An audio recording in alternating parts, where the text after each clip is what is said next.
이 시간 함께 은혜 나누실 하나님의 말씀은요, 여호수아서입니다. 여호수아서 1장 1절에서 9절의 말씀입니다.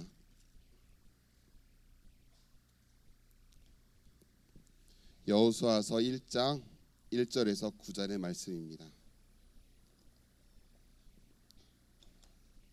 우리 다 같이 합독하시겠습니다. 시작. 야훼의 종 모세가 죽은 후에 야훼께서 모세의 수종자 눈의 아들 여호수아에게 말씀하여 이르시되, 모세가 죽었으니 이제 너는 이 모든 백성과 더불어 일어나 이 요단을 건너 내가 그들 곧 이스라엘 자손에게 주는 그 땅으로 가라. 내가 모세에게 말한 바와 같이 너희 발바닥으로 밟는 곳은 모두 내가 너에게 주었노니 곧 광야와 이 레바논에서부터 큰 강 곧 유브라데 강까지 해쪽 속의 온 땅과 또 해 지는 쪽 대해까지 너희의 영토가 되리라. 내 평생에 너를 능히 대적할 자가 없으리니 내가 모세와 함께 있었던 것 같이 너와 함께 있을 것임이니라. 내가 너를 떠나지 아니하며 버리지 아니하리니 강하고 담대하라. 너는 내가 그들의 조상에게 맹세하여 그들에게 주리라 한 땅을 이 백성에게 차지하게 하라. 오직 강하고 극히 담대하여 나의 종 모세가 내게 명령한 그 율법을 다 지켜 행하고 우로나 좌로나 치우치지 말라. 그리하면 어디로 가든지 형통하리니 이 율법책을 내 입에서 떠나지 말게 하며 주야로 그것을 묵상하여 그 안에 기록된 대로 다 지켜 행하라. 그리하면 내 길이 평탄하게 될 것이며 내가 형통하리라. 내가 내게 명령한 것이 아니냐. 놀라지 말라. 내 가든지 내 하나님 야훼가 너와 함께 하느니라 하시니라. 아멘. 한번 따라 하시겠습니다. 새 역사를 창조하는 믿음, 새 역사를 일으키는 믿음. 이와 같은 제목으로 여러분과 잠시 은혜를 나누기를 원합니다. 우리가 읽은 이 여호수아서는요, 신약에서 보면 사도행전과 매우 비슷합니다. 하나님의 나라를 세워 나아가는 사람들의 믿음의 행진, 즉 믿음의 고백들, 믿음의 역사들이 기록되어 있는 책입니다. 매 순간순간마다 우리가 한 해를 맞이하며 하나님과 함께 새로운 꿈을 꾸고 새 역사와 새로운 계획 속에서 아름다움을 창조해 나아가기로 결단하는 우리들에게 있어서 이 여호수아만큼 우리에게 도전을 주는 말씀은 없다라고 생각이 됩니다. 우리가 함께 나아가며 우리가 함께 고백하며 모든 환경과 상황 속에서 다스리는 하나님의 역사를 경험하는, 정말로 우리가 본받아야 되는 이 믿음의 고백들이 이곳에 기록되어 있기 때문에 저는 오늘 이 말씀을 가지고 여러분과 함께 새 역사를 창조하는 믿음이라는 제목으로 함께 은혜를 나누기를 원합니다. 첫째로 우리가 기억해야 될 것은요, 새 역사를 창조하는 믿음이 되기 위해서는 두려움을 이기는 강하고 담대한 믿음이 되어야 한다는 겁니다. 우리가 새로운 일을 시작하거나 아니면 익숙하지 않은 일을 겪게 되면, 또한 그것들을 만들어 나아가게 되면 우리의 마음에는 부담감이 다가옵니다. 두려움도 다가오게 되고요. 지금 제가 이 시간 이 자리에 서 있는 것조차 저는 익숙하지 않기 때문에 여러분의 얼굴을 보고 여러분의 그 눈빛을 보고 그 표정을 보는 일이 참 익숙하지가 않아서 저 역시도 많이 떨립니다. 예루살렘 성전에서 화면을 보고 있는 사람들과는 소통이 어려워서 더 그럴 수도 있는데요. 우리가 새로운 것들을 향하여서 나아갈 때마다 이 두려움을 느끼게 되는 것은 우리가 그 결과를 생각하고 실패와 그 모든 상황과 환경을 내가 만들어 나아가려고 하기 때문에 이 두려움이 다가오게 되는 것은 아닌가 싶습니다. 오늘 우리가 읽은 이 여호수아서, 특별히 여호수아는요, 정말로 강한 사람이었습니다. 하나님의 역사를 만들어 나아가는 능력의 사람이었습니다. 그는요, 정말로 온 백성들이 10명의 부정적인 정탐꾼의 보고를 듣고 정말로 하나님을 원망하고 모세를 원망하고 그를 죽이려고 하는 그 자리에서 생명을 걸고 담대히 서서 하나님의 역사를 증거하였고, 저들은 우리의 밥이니 우리가 나아가자라고 고백했던 것처럼 그는 생명을 아끼지 않는 믿음의 사람이었습니다. 모든 전투마다 그는 앞서서 하나님의 역사를 가져오는 용사였었습니다. 그런데 그랬던 그가 막상 하나님의 백성을 이끌어 나아가야 되는 지도자로 서게 되자 그 마음에 두려움이 생기기 시작합니다. 자신의 정체성에 혼란이 가져오게 됩니다. 솔직히 그는 모세의 시종으로서 모세가 명령하고 모세가 말하며 하나님의 역사를 그를 통하여서 증거하고자 했던 그 모든 명령들을 지킬 때에는 부담도 없었고 그저 시키는 대로 행하는 담대한 사람이 될 수 있었지만, 막상 자신이 하나님의 역사를 만들어 나가며 그 모든 백성들을 하나님의 길로 이끌어야 되는 사명을 받게 되자 그의 마음에는 불편함이 생기게 되고 두려움이 생기게 되었습니다. 그래서 하나님께서 그에게 말씀하십니다. 우리 본문 5절과 6절을 우리 한번 같이 보겠습니다. 5절과 6절입니다. 함께 읽겠습니다. 시작. 내 평생에 너를 능히 대적할 자가 없으리니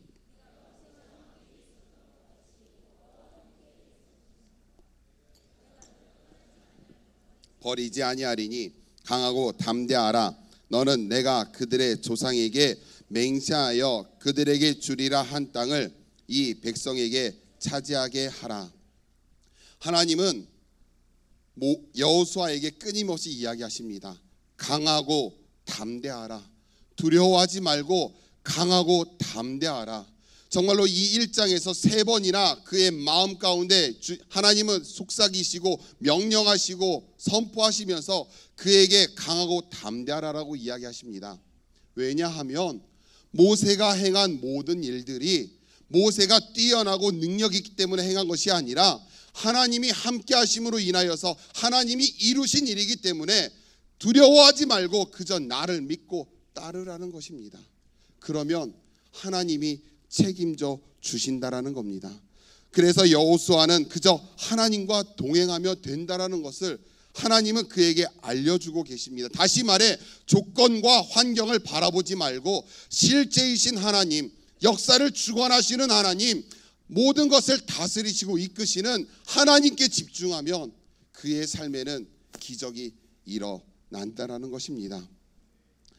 여러분 삼국지 잘 아시죠? 대답 좀 해봐요. 왜 이렇게 반응들이 없어요? 삼국지 알아요? 몰라요? 그 중에서 삼국지 하면 떠오르는 인물들이 많이 있을 텐데요. 그 중에서 관우 장군의 일화를 한 가지 소개시켜 드리고자 합니다. 이 관우는요, 그 신체적인 특징이 물론 뛰어나고 늠름하고 용감한 장군이지만 그 신체적인 특징 중에 하나가 수염이 길어서 발끝까지 닿는데요. 그래서 지금도 동상을 보면 그 상징을 이렇게 형상을 보면 수염이 발끝에 닿을 정도로 그것을 형상화하고 있습니다. 그런데 어느 날 병사 하나가 이 관우 장군에게 이 수염에 대해서 묻습니다. 장군님, 제가 장군님과 함께하면 모든 것을 이길 수 있어서 정말 우리는 행복하고 어떤 전투에서도 정말로 두렵지 않고 싸울 수 있어서 너무나 행복합니다. 그런데요, 장군님, 제가 궁금한 게 하나가 있어요. 장군님은 주무실 때에 이 수염을 넣고 주무세요? 빼고 주무세요? 라고 물어봤대요. 그런데 관우는요, 솔직히 자신이 이 수염을 어떻게 관리하고 있지는 않았거든요. 그냥 피곤하면 자고 아침에 일어나면 일어나서 행했기 때문에 자신조차 그것을 알 수가 없었어요. 그래서 그 병사에게 고민하다가 이렇게 이야기합니다. 나도 잘 모르겠다, 야. 오늘 내가 자보고 내일 너한테 이야기해 줄게 라고 이야기를 했습니다. 그래서 하루 동안 훈련을 열심히 마치고 밤이 되어서 이제 씻고 잠자리에 누우려고 했는데 아까 그 병사의 말이 생각이 나는 거예요. 그래서 다시 일어나서 수염을 가지런히 하고 배 위에 올리고 이불을 그것을 덮고 잠을 청하려고 누웠습니다. 그런데 도무지 잠이 오지 않는 거예요. 무언가 갑갑하고 답답해서 도무지 잠을 이룰 수가 없었어요. 그래서 다시 일어나서 이번에는 이불을 덮고 수염을 가지런히 해서 그 바깥으로 내밀고 다시 누웠습니다. 그런데 아무리 잠을 청하려고 해도 잠을 잘 수가 없었어요. 왜냐하면 뭔가 허전하고 아쉬워서 잠을 잘 수가 없었대요. 그래서 결국 그는 다시 일어나서 밤새도록 수염을 넣었다 뺐다 하다가 한숨도 자지 못했다라는 일화가 있습니다. 참 반응 없네요. 자, 보십시오.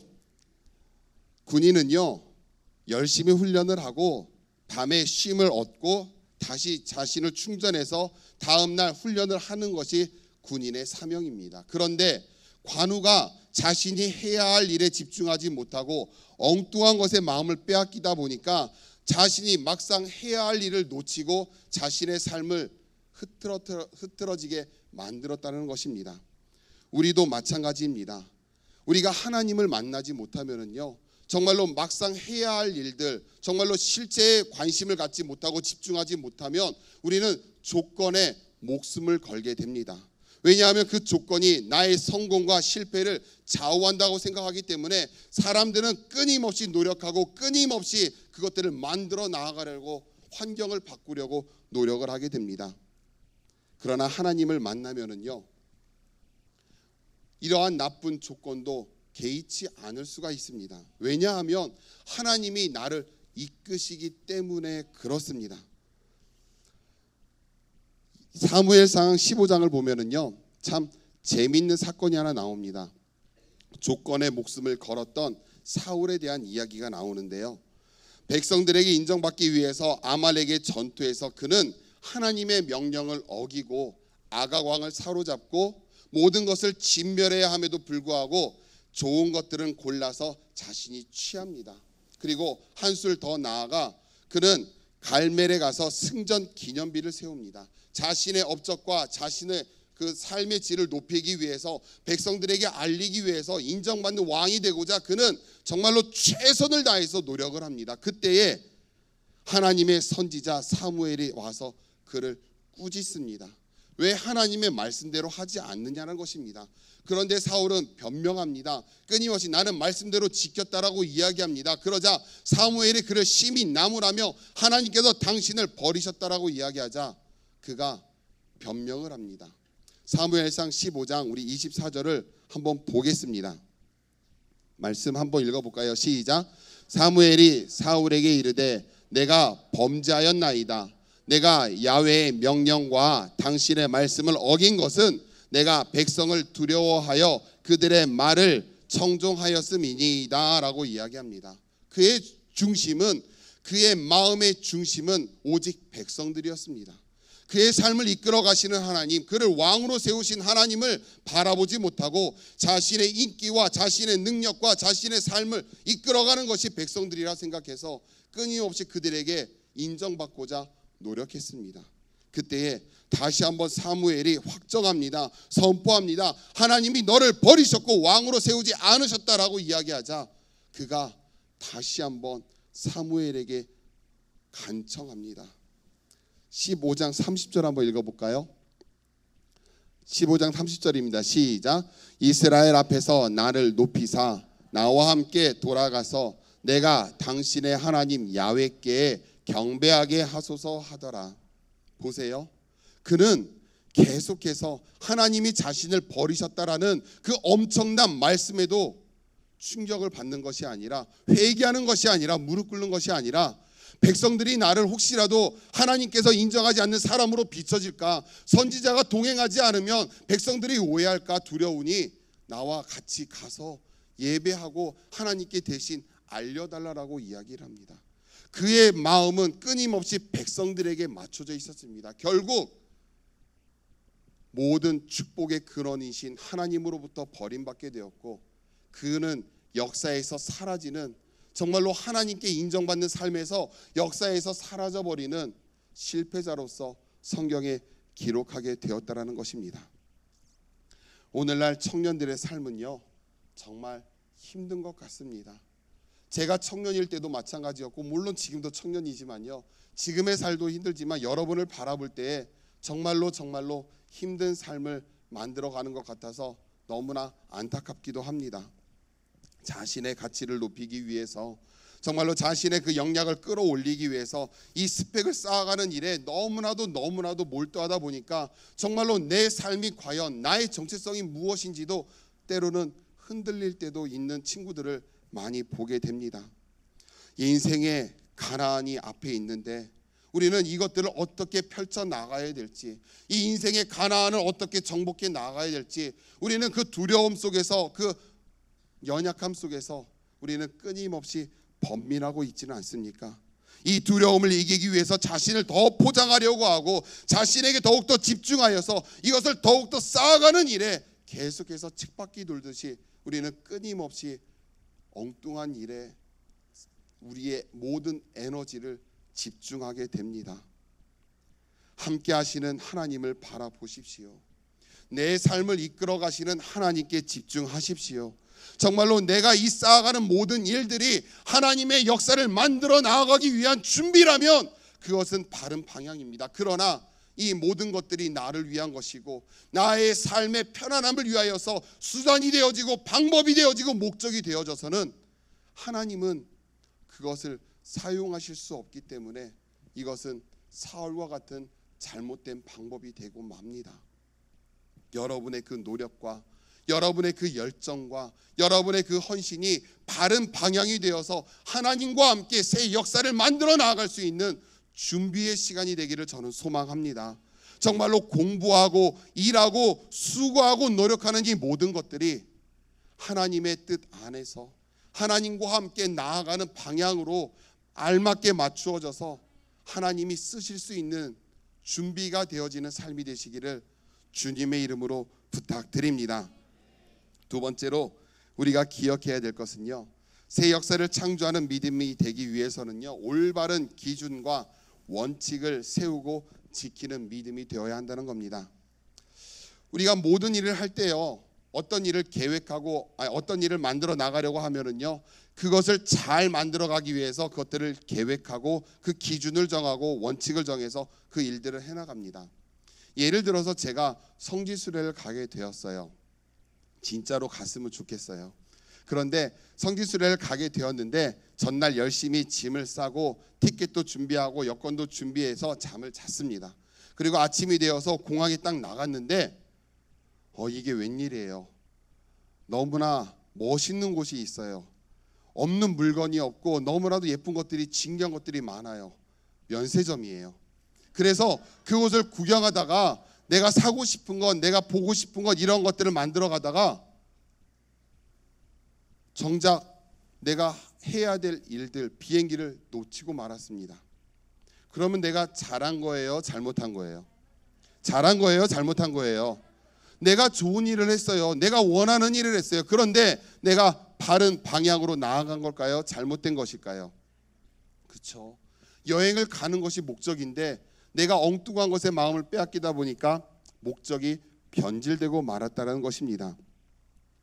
하나님은요, 오늘 이스라엘 백성들에게 새 역사를 향하여서 나아가는 백성들에게, 가나안을 정복하는 그들에게 하나님은 분명하게 올바른 기준과 원칙을 그들에게 가르쳐주고 계십니다.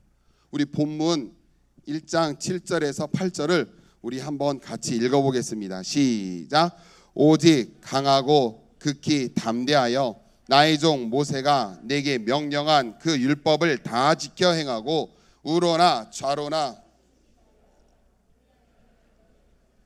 형통하리니 이 율법책을 내 입에서 떠나지 말게 하며 주야로 그것을 묵상하여 그 안에 기록된 대로 행하라. 그리하면 어디로 아멘.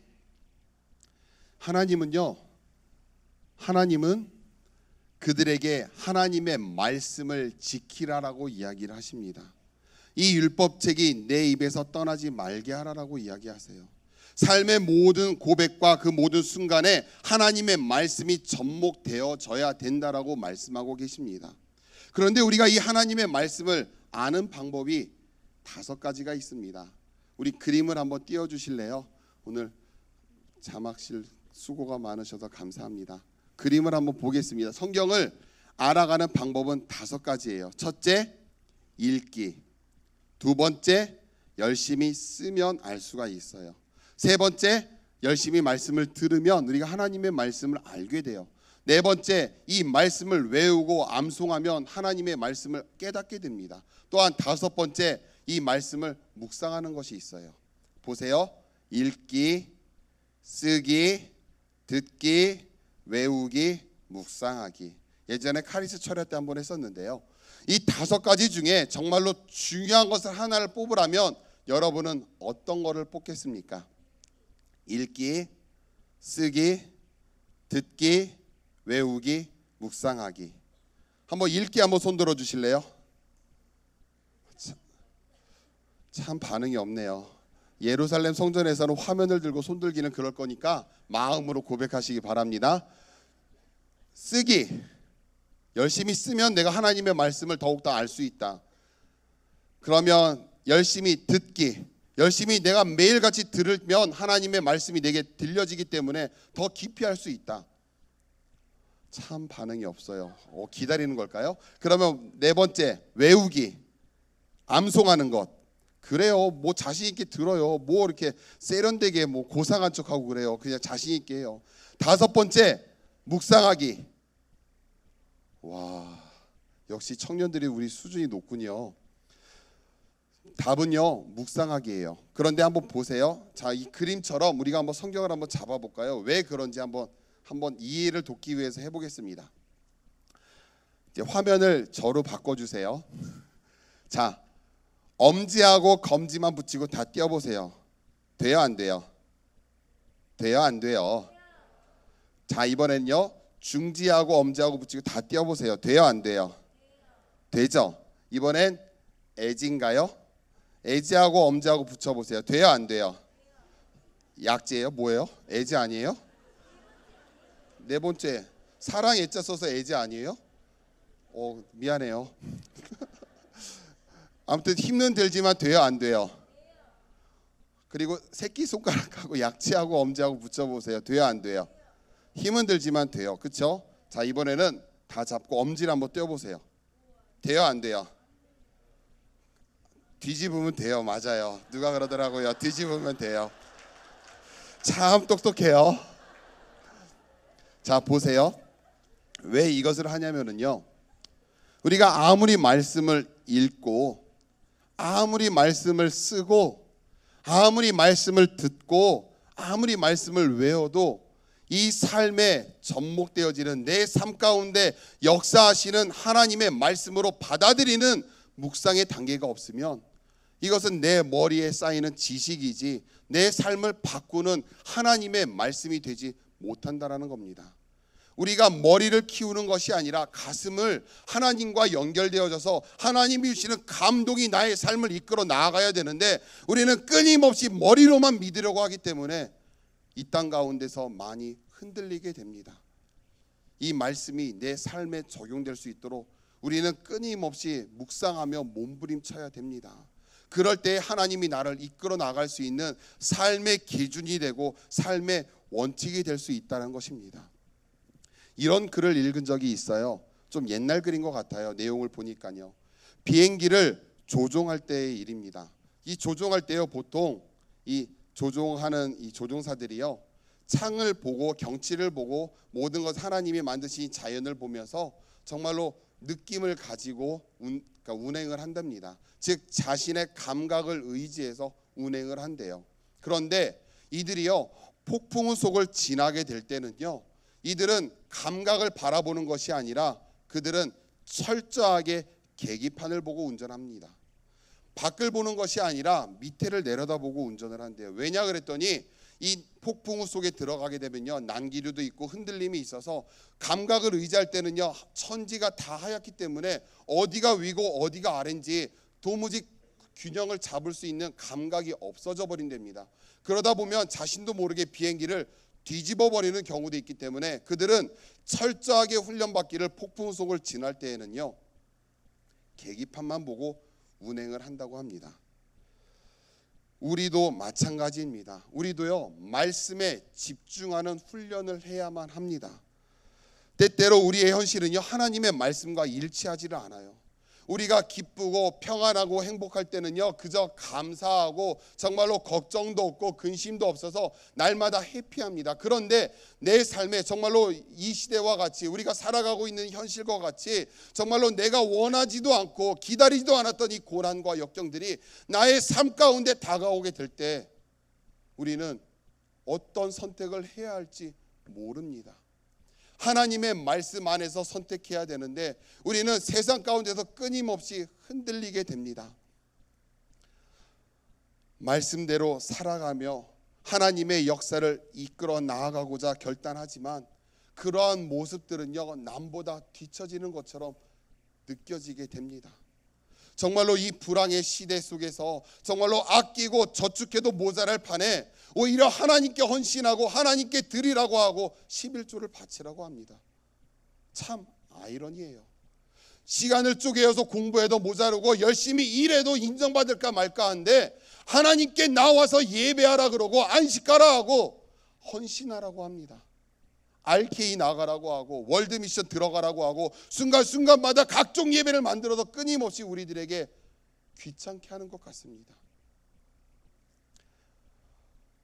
어려운 사명들, 정말로 내가 원하지 않던 일들이 내 삶 가운데 다가오게 되면 우리는 폭풍 속에서 흔들리는 것 같습니다. 그런데 이때 내 삶에 바른 기준이 없고 하나님을 향한 올바른 원칙이 없다라고 하면 우리는 끊임없이 세상이 부는 이 바람에 흔들리다가 의미 없는 삶, 버려지는 삶, 아무도 기억하지 않는 삶에 살다가 흔적도 없이 사라지고 말게 되는 겁니다. 사랑하는 우리 청년지체 여러분, 여러분의 삶 가운데서 다가오는 것들에 집중하지 마시고 보이는 슬픔에 들리는 소리에 마음 빼앗기지 마시고 온전히 하나님께 집중하고 하나님의 말씀 속에 녹아지기 위해서 결단하는 여러분이 되었으면 합니다. 그것이 비록 미련해 보이고 답답해 보일지라도 하나님은 반드시 여러분을 회복시켜 주십니다. 그것이 정말로 빠른 지름길입니다. 우리 목사님들이 여러분께 그것을 수없이 증거하고 있지 않으십니까?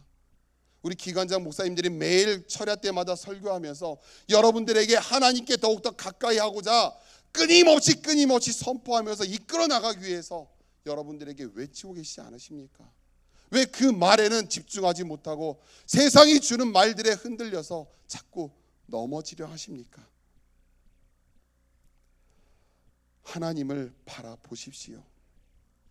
제가 여러분께 이 말씀을 준비하면서 또한 우리 지체들과 우리 장년부 지체들과 말씀을 나누기 위해 준비하다가 재밌는 것을 하나 발견했어요. 좀 시간이 지나더라도 꼭 나누고 싶어서 말씀을 드리기를 원합니다. 또 이 시간이 언제 저한테 주어질지는 모르기 때문에 다시 돌아오지 않을 기회이기도 해서 여러분과 함께 나누기를 원합니다. 여호수아서 5장을 보면요, 참 저에게 있어서는 재밌는 사건이 있었어요. 5장을 보면은요, 우리 자막 좀 띄워주세요. 5장 1절을 한번 볼까요? 5장 1절을 여러분 한번 보시면서 우리 같이 읽기를 원합니다. 5장 1절입니다. 시작.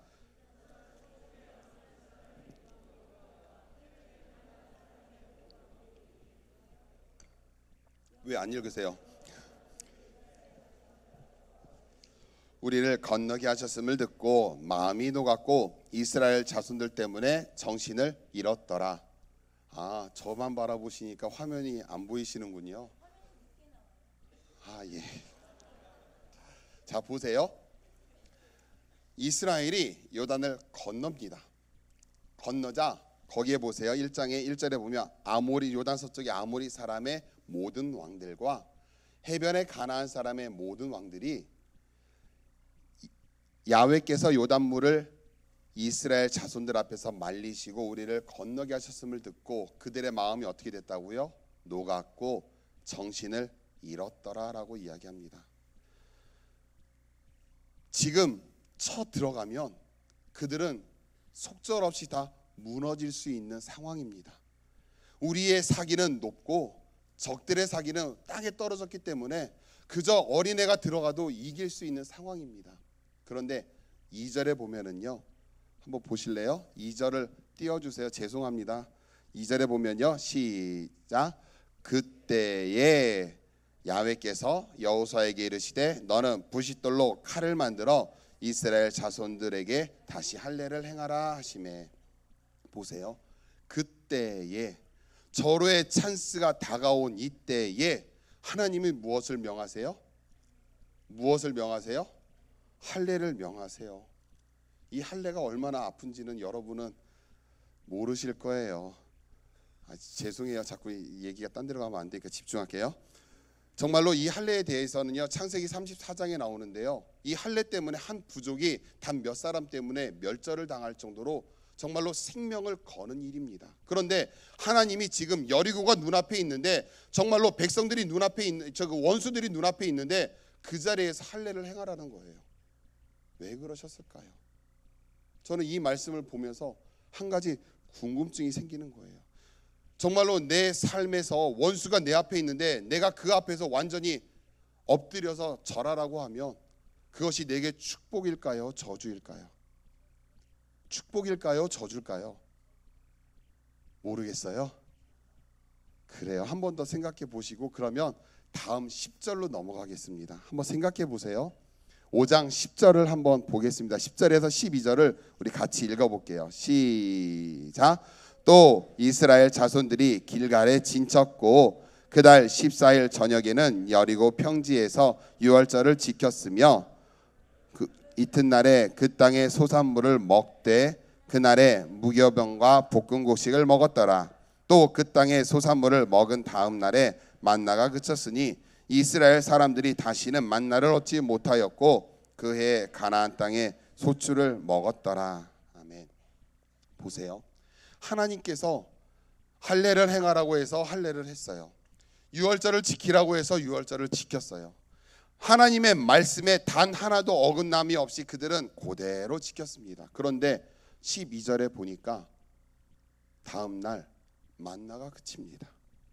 매일같이 수고도 하지 않고 그들이 심지도 않고 그저 식구대로 아침에 나가서 거두기만 하면 먹을 수 있었던 하나님의 임재의 상징, 정말로 내 삶에 역사하시는 하나님을 경험할 수 있는 그 상징이 하루아침에 사라져버리는 거예요. 만약에 여러분들의 이러한 상황이 다가온다면 이게 여러분에게는 축복일까요? 저주일까요? 머리로는 축복이라고 이야기해야 될 것 같은데 내가 느끼는 현실은 그게 축복이에요? 믿음이 너무 좋군요.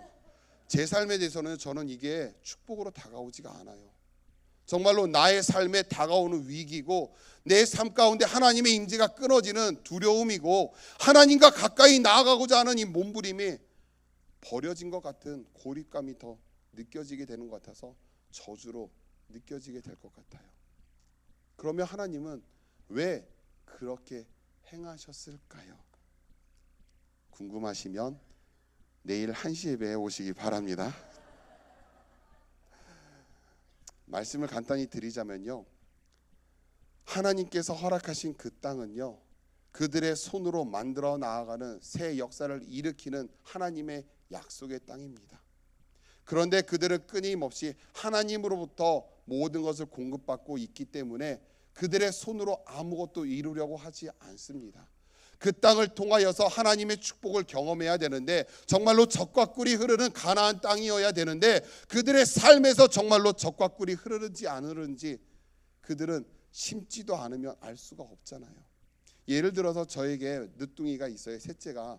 걔가 이제 3살인데요. 지금은 빨대로 컵에다가 먹는 것이 익숙합니다. 그런데 얘가 중학생이 되고 고등학생이 되고 대학생이 되고 여러분의 나이가 되어서도 계속해서 나는 음식을 씹지 않고 빨대로 먹을 거야 하면 이게 부모에게는 축복일까요? 저주일까요?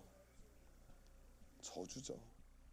얘가 자라고 그 믿음의 분량에 따라 하나님의 역사를 세워 나가야 되는데 계속해서 나는 하나님 앞에서 어린아이처럼 멈추고 있으면 하나님은 그를 통해서 역사를 만들어 가실 수 없다라는 겁니다.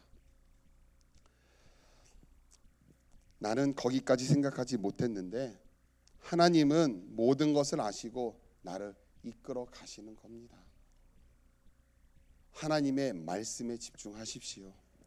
내 생각과 내 마음과 방향대로 이루어지지 않는다고 포기하는 것이 아니라 내 삶 가운데 역사하시는 하나님을 믿고 그분을 향하여 올바른 기준과 원칙을 세워서 기다리시고 참아내셔서 하나님의 역사를 세워 나아가는 믿음의 삶들 되시기를 주님의 이름으로 부탁드립니다. 마지막 셋째입니다. 새 역사를 창조하는 믿음이 되기 위해서는요, 우리는 행동하는 믿음, 행동하는 삶이 되어야 된다는 거예요. 우리 본문 1장 3절과 9절을 우리 한번 보겠습니다. 1장 3절과 9절을 연속해서 읽겠습니다. 시작.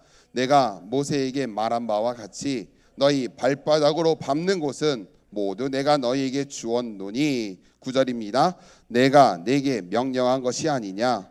강하고 담대하라. 두려워하지 말며 놀라지 말라. 내가 어디로 가든지 내 하나님 야훼가 너와 함께 하느니라 하시니라. 아멘.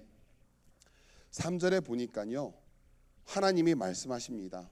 내 발바닥으로 밟는 모든 것은 어떻게 했다고요? 너희에게 주었노니라고 이야기합니다. 주겠다가 아니라 이미 주었답니다. 결과입니다. 선물입니다. 그런데 반대로 이야기해 볼게요. 내가 발바닥으로 밟지 않으면 하나님이 내게 주실까요? 안 주실까요? 발바닥으로 밟는 모든 것은 너희에게 주었노니라고 했는데 이 발바닥으로 밟지 않으면 하나님이 내게 허락하실까요? 안 하실까요? 그래도 좋으신 하나님은 내게 주실까요? 아니요. 내가 발바닥으로 밟지 않으면 하나님은 내 삶에서 역사하지 않으시는 겁니다. 행동하는 삶이 되어야 된다는 거예요. 하나님의 말씀을 들었으면 그 말씀이 내 삶에 적용되어지고 그 말씀대로 살아가는 삶이 되고자 끊임없이 몸부림치는 노력이 있어야 된다는 겁니다. 오늘날 크리스찬들이 정말로 몰라서가 아니라 들은 말씀을 실천하지 않기 때문에 이 세상에서의 참된 영향력을 발휘하지 못하고 있습니다. 하나님은 분명히 나를 통해서 역사하시고자 하는 하나님의 뜻이 있습니다. 여러분 한 사람 한 사람을 통해서 만들어 나가고자 하시는 분명한 계획하심이 있습니다. 그런데 우리는 그 계획하심을 기다리지 못하고 그 계획하심을 신뢰하지 못하고 끊임없이 내 삶에 다가오는 일들로 인해서 넘어지고 쓰러집니다. 내가 그 말씀에 반응하지 않으면 하나님의 역사를 나는 경험할 수가 없습니다. 환경과 조건으로 인하여서 내가 그 가는 길을 멈추면 하나님의 역사는 나를 통해서 더 이상 일어나지 않게 되는 겁니다. 상황과 환경, 두려움, 물론 힘들죠. 어렵죠. 그러나 끊임없이 전진하는 믿음이 되어야 합니다. 하나님을 향한 신뢰 속에서 정말로 내 눈앞에는 비록 흔들림과 두려움이 공격한다 할지라도 그것을 바라보지 않고 약속의 말씀을 붙잡고 끝까지 전진하는 삶이 될 때에 하나님은 여러분의 삶을 바꾸어 나가며 새 역사를 만들어 나가십니다. 비록 내 생각과 다르지만 5장처럼 전혀 알 수 없는 방향, 정말로 하나님께서 엉뚱한 명령을 행하신다 할지라도 내가 그것을 붙잡고 순종하고 행해 나가면 하나님은 마침내 그것을 깨닫게 하시고 나를 통해서 역사의 주인공으로 우리를 삼아 주신다라는 겁니다. 하나님께서 일하셔서 내 삶에 기적이 체험되게 됩니다. 길지 않는 우리의 삶을 한번 되돌아보십시오. 한번 추억해 보세요. 내 삶을 한번 추억해 보세요. 여러분들의 몸에는요 흉터가 하나씩은 있을 거예요. 그렇죠? 저도 흉터가 참 많아요. 다리에도 있고 뭐 여기 십자인대 수술한 것도 있고요. 뭐 배에도 뭐 종기나다 짜서 흉터가 있고요. 그런데 이 흉터를 보면요 절대 그 사건이 안 지워져요. 그걸 볼 때마다 내가 이래서 다쳤었지. 이래서 이런 기억들이 떠오릅니다. 즉 내 몸에 이 흉터들이 내 삶에 하나의 흔적이 되어져 있는 거예요. 그런데요 여러분의 신앙에도 이러한 흔적들이 있습니다. 이러한 흔적들이 여러분의 삶에도 있습니다. 하나님께서 여러분을 통해서 그 인생의 선에서 끊임없이 순간순간마다 반응하셨고 이끄셨던 그 순간의 흔적들이 여러분들에게 있습니다. 그것을 추억하십시오. 그것을 바라보십시오. 그래서 내 삶을 이끌어 가시는 하나님을 향한 신뢰를 절대로 포기하지 않는 여러분이 되셨으면 합니다. 혹시나 그 흔적들이 없으신가요? 그러면 이번 다니엘의 분명한 목적을 가지고 기도해 보십시오. 내 삶에 하나님께서 일하신 흔적이 새겨지게 해달라고. 그래서 그 흔적으로 인하여서 하나님을 향한 고백과 하나님을 향한 그 갈망과 하나님을 향한 그 열정이 더욱더 회복되어져서 이 세상을 다스리는 역사의 주인공이 되게 해달라고 기도하시는 여러분이 되시길 바랍니다. 우리는요, 하나님의 역사를 만들어 나아가는 사람들입니다. 절대로 여러분은 한 사람 한 사람이 그냥 왔다 그냥 사라져가는 인생들이 아닙니다. 나를 이 땅에 보내셨다면 하나님은 분명히 뜻이 있으십니다. 내가 그것을 깨닫지 못할 뿐입니다. 그 음성에 반응하십시오. 여러분의 마음 깊이 속삭이시는 그 음성에 반응하는 여러분이 되시길 바랍니다. 비록 인생의 모든 순간들이 안개와 같이 갈 바를 알지 못할 정도로 나를 두렵게 하고 흔들리게 한다 할지라도 그 순간에도 역사하시는 햇빛과 같이 비추시는 하나님을 기억하고 내 처한 그 상황에서 묵묵히 참고 기다리고 인내하면 마침내 하나님이 나를 회복시키시고 높여 가십니다. 그분과 함께 새로운 역사를 만들어 나아가는 기적의 삶이 되시기를 주님의 이름으로 축원드립니다. 기도하겠습니다.